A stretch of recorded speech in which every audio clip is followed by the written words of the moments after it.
Hello, so just a warning, there's going to be a lot of discussion of vomit in this video, so if that's something that bothers you, I'm sorry.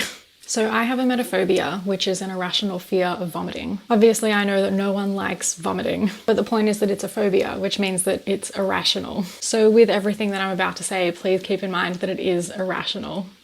And I know that it's irrational. I don't know why vomiting terrifies me so much. I don't really have like a traumatic experience to link it to. I remember a time when I was in grade 6 where I saw a kid throw up at school, and I remember feeling like scared, but not terrified. And then the next thing I remember is in early high school having panic attacks about feeling nauseous. So I would say I've probably had this phobia for like 13 or 14 years maybe. And over that time, the severity of it has gone up and down all the time. At the moment, I'm doing all right. It's not really on my mind that much, but it still makes me feel quite anxious when people around me say that they feel sick, or if I'm around drunk people, or if I'm watching a TV show or a movie and there's a sudden vomit scene, or just if my stomach has a weird feeling or makes a weird noise. When stuff like that happens, there's just like the immediate thought pattern of, is this going to make me throw up? How is my body feeling? Do I feel nauseous? Does my throat feel weird? Does my mouth feel weird? Do I feel dizzy? Just like a complete hyper awareness of everything that's going on in my body.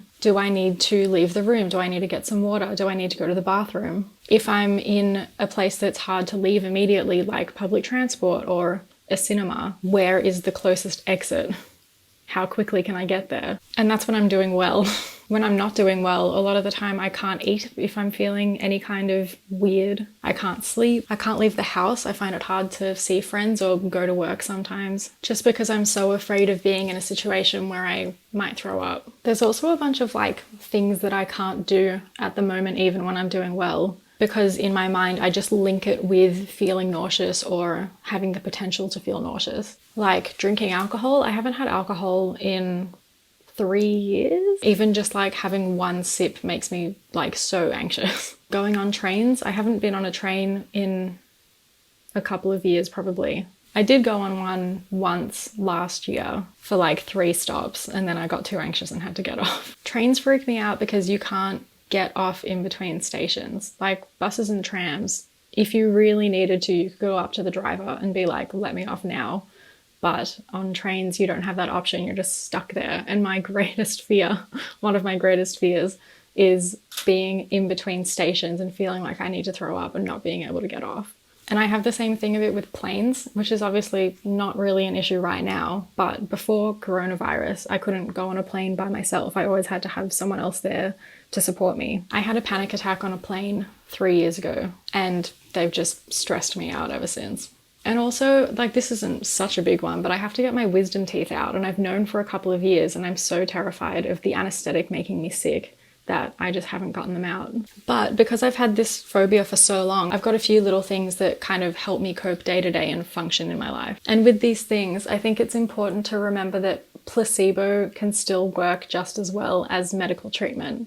Like I said before, this is an irrational phobia, and I know that a lot of the things that help me cope don't make sense, but that doesn't mean that they don't help me, because you're treating anxiety. So even if you believe that something works, it'll lessen your anxiety. The thing about this phobia compared to other phobias is that the fear of the thing can cause the thing to happen. So if you're scared of like spiders, being scared of them doesn't make more show up. But if you're scared of vomiting, the anxiety can make you feel nauseous, which can make you throw up.